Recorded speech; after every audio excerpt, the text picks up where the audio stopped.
Well, good afternoon and welcome to our Thursday watercolor workshop, summer watercolor workshop. I'm Jim Pence with See the Light, and we're going to have fun today drawing or painting a picture of what I call poppies in the sunlight. Um, this one's a little bit different, but I think we'll have a lot of fun with it. I did have a couple technical glitches with the regular video, doing it with the real watercolors, so that's not up. And it'll be a little while before I get that one finished, and as soon as it is ready, then I will post it as a comment on the Facebook page just below the replay of the live video, and I'll also put it on the activities page, likewise just below the live video.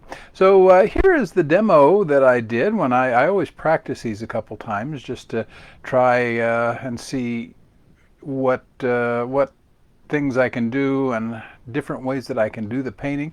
And I actually came up with two different versions. One thing I've said before is often every picture comes out just a little different, and here are two versions of this particular painting. This was the original that I did, and then today I did this one, which with a much darker background and brighter flowers, maybe not quite the same level of detail. Neither of them have a lot of detail, and that's mostly because it would have taken a lot more time to really add the kind of detail that I'd like to add. So I'm keeping these fairly simple, and so I'm going to show you how to do this, and a lot of the principles will be the same again if you use regular watercolors.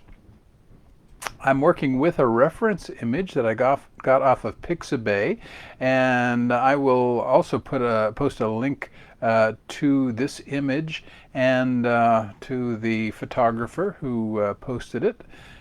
Now, I'm not going to paint. We're obviously not going to paint the entire picture. I'm just focusing on this one little section here, and I'm not even going to try to reproduce it identically. Don't feel when you work from a reference, in fact, ideally when you work from a reference, you don't want to just make a photocopy of it. You want to create and make it your own. So I'm using this just as a basis, and we're going to have some fun playing with it and seeing what happens. Now I'm going to shrink it down a bit for starters and move it over here to the side. Now, for this painting, both in the digital and the physical watercolors, I'm going to be using masking. Now, it works differently digitally, but it will be pretty much the same. If you do this with liquid or with regular watercolor, then you're going to want to use liquid mask.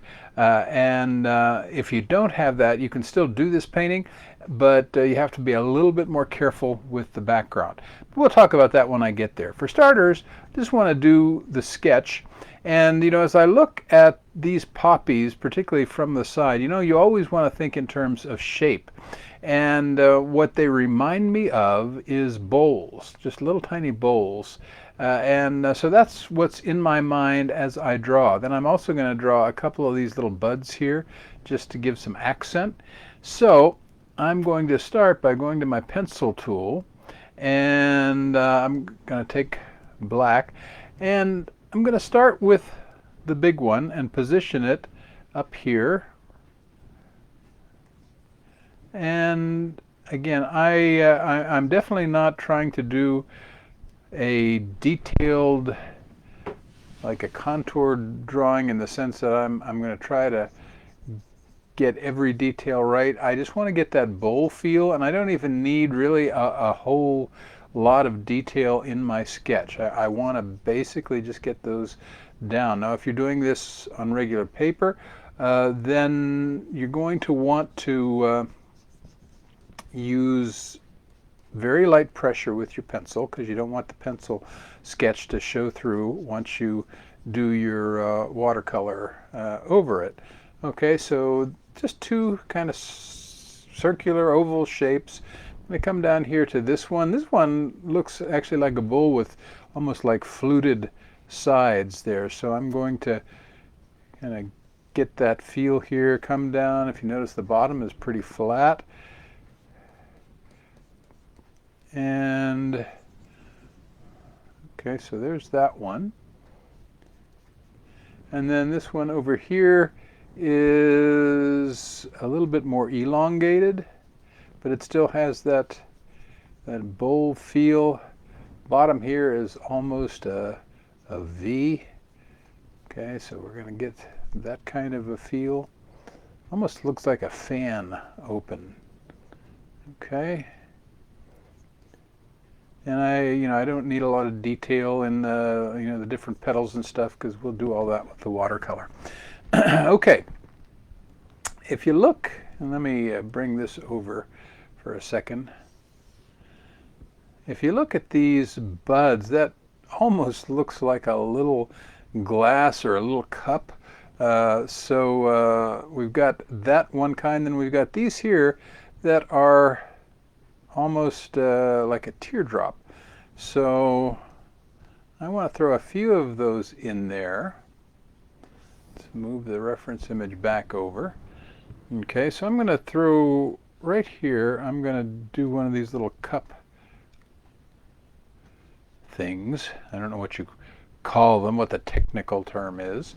And then I'm going to take just a couple of the little, they're not truly a teardrop because the bottom is more pointed, but it's kind of that shape almost. Okay, so those are really all the shapes that I need in my sketch. Now what I'm going to do is I'm going to add a layer, and this is going to be my masking layer. Now to paint my mask on, I'm going to go to my ink brush, and I'm using the ink or the reed pen tool, and I'm using black. Now with regular watercolors, if you are using masking, then what you would use would be a liquid mask, which is kind of it's kind of like rubber cement, but it's thinner. And you would do the same thing that I'm doing here, and that is the areas that you don't want paint to touch, you would paint over with your liquid mask. So that's a tool that you can use. Now if you don't have liquid mask, or you don't want to bother going out and buying it before you do this project, then the way to get around that is you just have to you tend to have to use a flat brush when you're doing your background, and you just have to be very careful in doing your outline of the areas that you want to leave white, because that's really our goal here. We want these flowers to be nice and bright and to contrast with the background, and so we are masking them so that they will when I do the background wash, these areas will not be painted. And that's the cool thing with liquid masking. Sometimes it's called liquid frisket, and you can usually find that at places like Michael's or Hobby Lobby. You can buy it online. It's very useful. I don't use it a lot in watercolor, but it's nice when you have something like this that you want to keep that paper kind of clean and white to be able to use. And of course, working with a digital app, it's nice to be able to do pretty much the same thing. Now when you are using real liquid mask, use a brush that you don't really care about, because this is, I mean, again, it's like rubber cement that you're painting with. And then also mix a solution of dishwashing liquid and water, mostly water, but with some dishwashing liquid mixed in, and use that as the water that you dip in, and it'll make it so that the mask will not stick to the brush so much, so you can clean it off afterward. Okay, I've got my mask done and I'm happy with that. So one thing I have to do here in this app is I have to come over here and I have to click that M button, and all these little dots here mean that these layers are now affected or influenced by that mask, which means that I can paint and they're not going to, the color is not going to go underneath where I've painted out. So now it's time to do the background. I switch over to my watercolor brush. I'm going to use a nice round brush, and in in the different versions I've done, one was a little darker than the other, one was a little lighter. I kind of liked the lighter better, so I'm going to kind of stick with that. I'm going to start out with just kind of a light green. Whoops, did something wrong here. Did something wrong there. Okay, let's see what I'm doing wrong. That's the downside with Digital Epps. Oh, there it is. Okay. It's just opacity isn't very strong. I'm going to try a different brush there. Let's see if, there we go. Okay, that's almost a fluorescent, and I don't really want it to be that bright, so I'm going to switch colors here. I'm going to shrink the reference image down because I mostly need it for color now, because I'm not going to try to stick just super close to all of the shapes and things. Okay, going to bring that size up a little bit, and let's just throw some different kinds of greens in here. Not really trying for any particular color. You notice this over here is a darker, almost a brownish green. So let me swing over and kind of match that a little bit to get that. You move more into the yellow area of the color wheel. I'm going to keep it a little lighter. Again, that's one of the nice things about digital work, is you can, you've got more room for mistakes and changing things, and you don't have to do an entirely new piece of paper. I'm going to throw just a little bit of pink in some of these places, because you've got some flowers and stuff at certain points here, so just going to experiment a little bit. Maybe some dark places there. Okay, and I am going to go a little bit darker here near the top. Shrink this down a little bit just to make sure that I'm getting all my paper.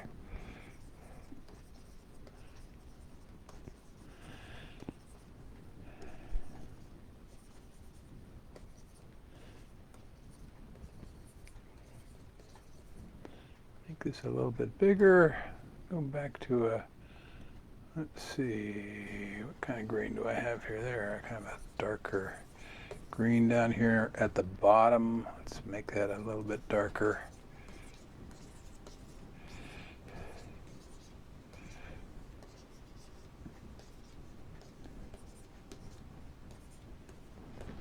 Okay, and now I'm going to just let that diffuse for a few seconds. Let the water kind of blend the colors. Remember, with this app I can make it like I'm tilting the paper in different directions, so I'm going to do that just a little bit just to get some variety. It's one of the things that's most fun with watercolors, is being able to do that and just see what the colors do.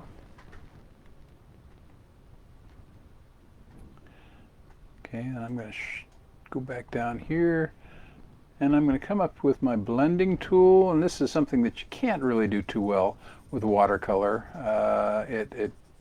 You're going to end up with results that you probably won't want if you try to do this with regular watercolor. But I like to soften just a few of these little tendrils here so that I have a nice kind of a halo.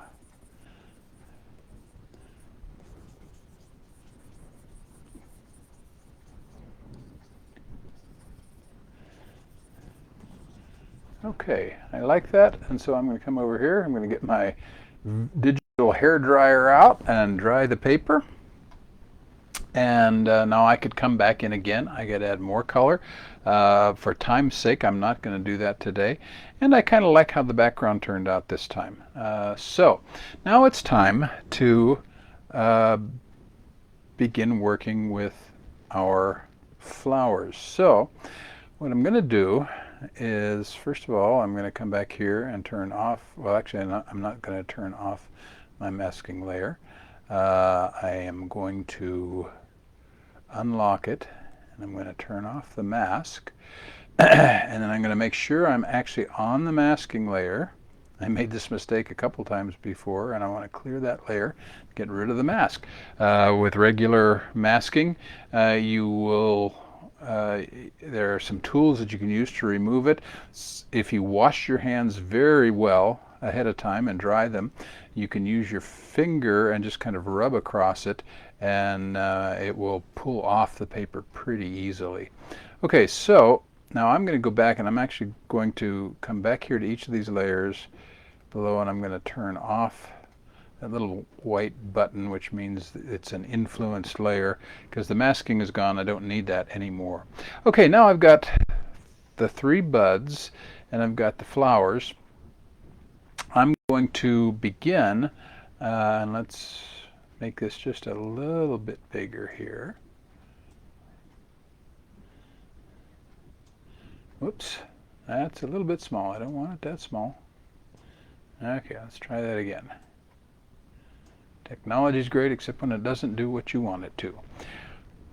All right, I'm going to come over here. I'm going to start with this one here. You notice we really have 2 different tones here. This is very much a pinkish color, and this is red to almost to the point of orange. So I'm going to start here with the reddish orange one. I'm going to come in, and remember, with watercolors, you're always going to start with your lighter color. Make that bigger. There we go. I was going to start with your lighter color.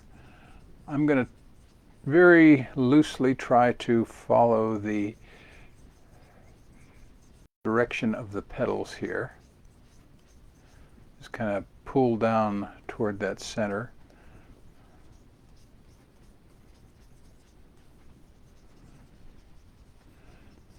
And then I'm going to come in. I want to move that reference image down just a little bit so I can kind of tweak over here.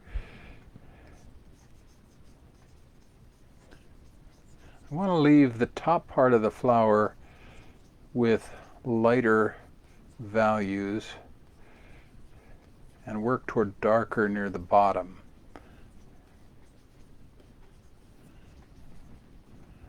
And so at times like this, the color picker is actually a little bit more helpful than using swatches like this. Those are already preset. And I want to come in here and just get that flower, kind of come down, make it a little darker, maybe make it even a little bit more orange. And even a little darker down here near the bottom. And see some of that dark kind of comes up. Now, doing this with regular watercolors is a much different experience, so I will warn you ahead of time. Okay, I'm going to take my hand off of here. I'm going to let it diffuse a little bit, and then I'm going to dry my paper really quick so that I freeze that, because I like how that looked. Okay, so let's move over. And I've got some white showing here, and that's okay. I'm not really worried about that right now. Whoops, I didn't want to do that. So let's undo that. And let's undo it again. Whoops. Nope. I want to redo that part. There we go. Okay, so now we're going to go for the pink. So for starters, I am going to come to my color picker, and I'm going to pick a light pink. And I'm going to do the same thing. I'm going to kind of follow along the basic flow of the petals. bring those down. Okay, and then I'm going to go with a little bit more intense pink. I'm going to kind of shrink my brush down a little bit. And remember, as long as I'm painting on this, it's not going to diffuse, but as soon as I stop, those colors are going to blend. So let me stop, come over here and stand by my virtual hairdryer and freeze it. When I'm happy with the mixture, I may actually come in with just a little bit darker and shrink that brush down a little bit more. And let's just, it's still not dark enough. Let's go there. There we go. Just kind of hit the edges of those petals a little bit to add a little bit of detail there. And again, those aren't going to diffuse as much because there's not as much water there. We'll dry that. Okay, let's shrink that reference image down, maybe move it down here. And now we have our kind of double flower here. I'm going to stick with the pink and do the one in the back first. Again, remember, most of the time you work from back to front, well, pretty much in any kind of painting, you tend to work from back to front. So, okay, now here, if you notice, we're looking actually at the bottom of the flower. Okay, so I'm kind of going with a circular motion here.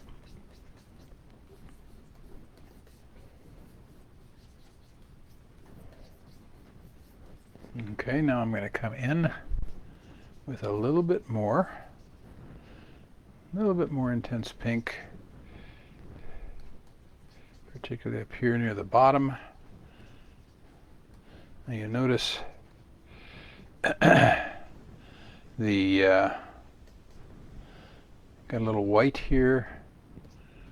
I can do this a couple of ways. I can just come in and add some water right in here if I want to try that. Let's see what that looks like. It's not really doing much. The other way of dealing with this is going back to my brushes, and I can actually use the brush as an eraser a little bit.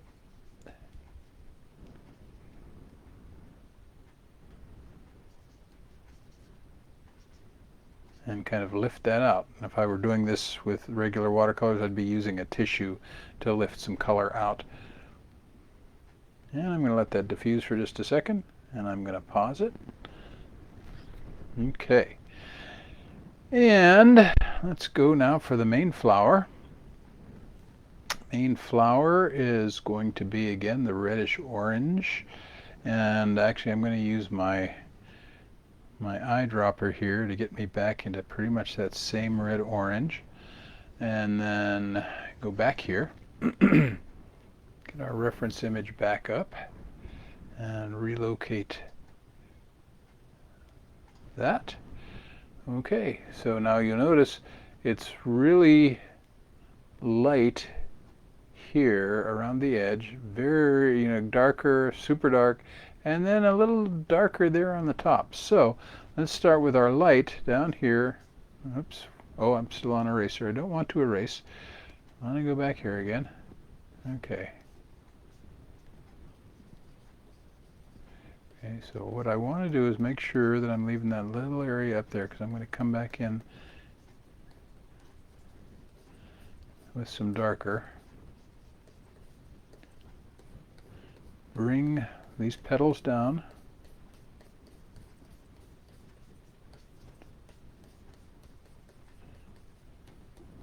Okay, let's hit this one area up here with, now let's make that even a little darker. A little bit more intense, a little more saturated.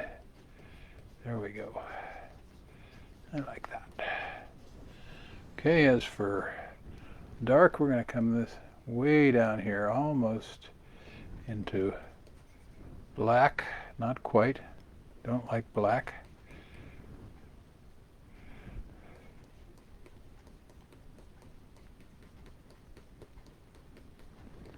I'm actually going to tilt up a little bit so I can get that to go that way. I'm going to freeze that. Okay, now I'm going to come down, shrink a little bit, and let's go a little bit darker. There's my color there.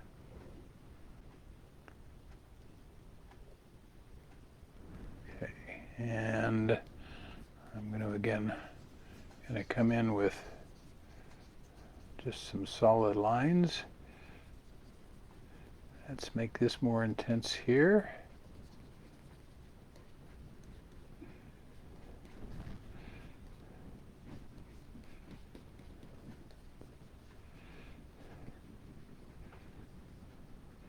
And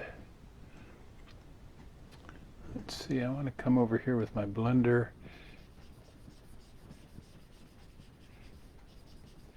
I'm going to actually blend a little bit, kind of soften some of that.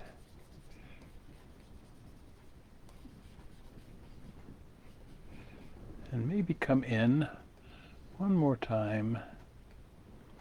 Let's strengthen that orange. Yep. Let's bring that over, make that more. Yeah, there we go. There we go.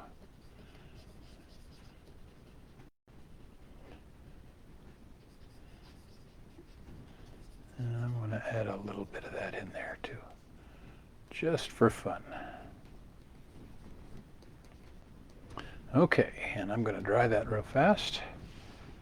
Now I can come back in again with my blender, turn down the opacity on that and the size, and I can, let's make that even a little bit softer, maybe a little less pressure.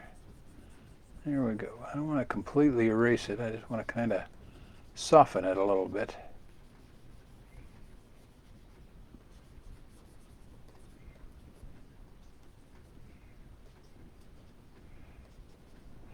Okay, now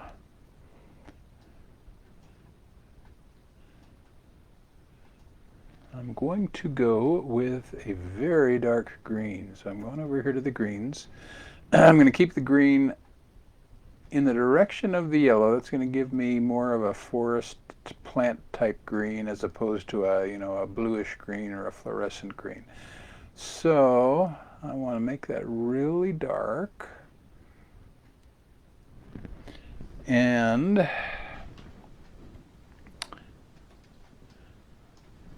going to right now stick with my round. I'm going to keep it small.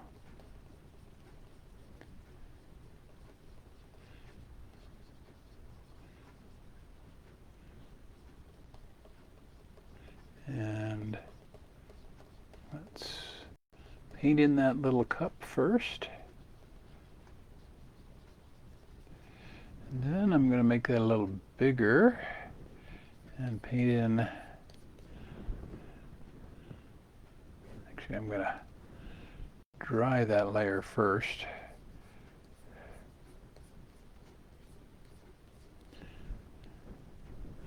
I'm going to dry that again. I wouldn't do this with regular watercolors.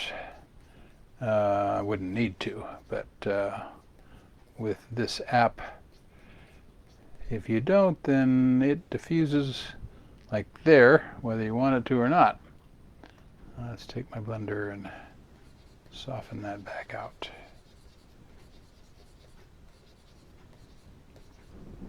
And paint it back in. Okay, and then I'm going to just make it a little bit darker, almost black, not quite. Make it a little smaller. Obviously, I'd be using different size brushes depending on what I'm trying to do. Remember, watercolor is cumulative because it's transparent. So you start out light, you add your darker colors on top. And if I wanted a little highlighting, then I might pull out a little bit of gouache, which is watercolor, but it's not transparent. And just throw in a little bit of extra highlighting there, because then that's going to be able to be seen. And I'm going to freeze that. Get my blender a little bit.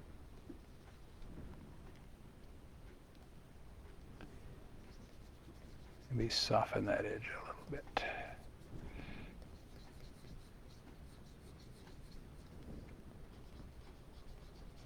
Okay.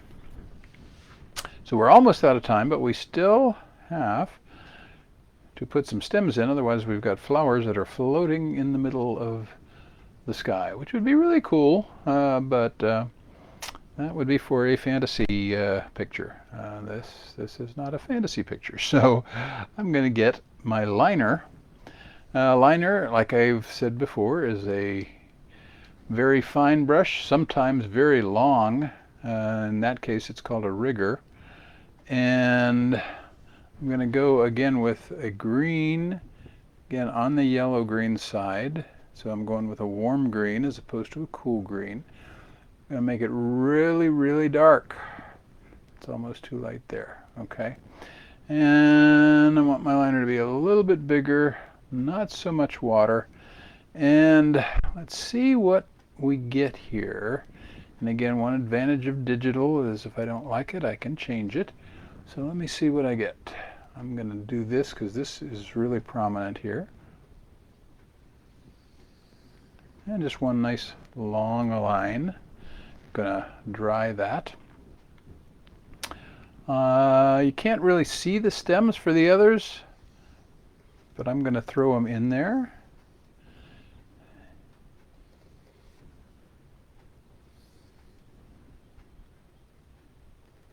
And here I have to kind of carefully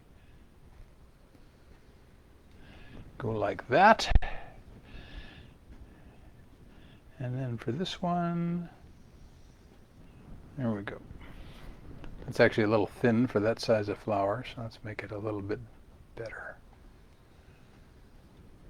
And I got a double one now. Could just leave that. There's no big reason that it needs to be taken out, but I can always come in and soften it if I need to, or if I feel like it's not fitting with the overall motif.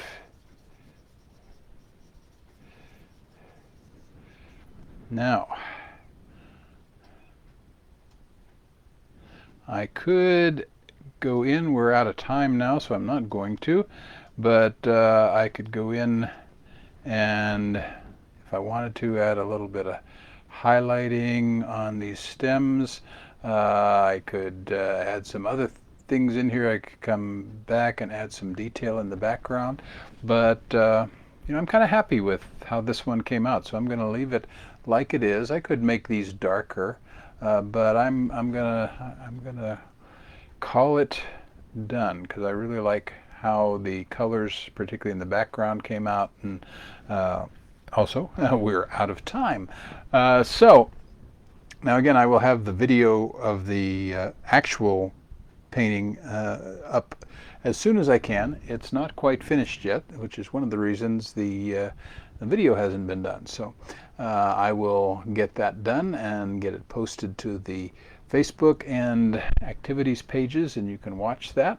And I hope you'll try this. And remember, every one comes out different, and it's very unlikely you're going to be able to duplicate this, but you shouldn't be trying to duplicate it. You want to create your own painting and your own version of it. So take what you've seen here and have some fun. And I'll be looking forward.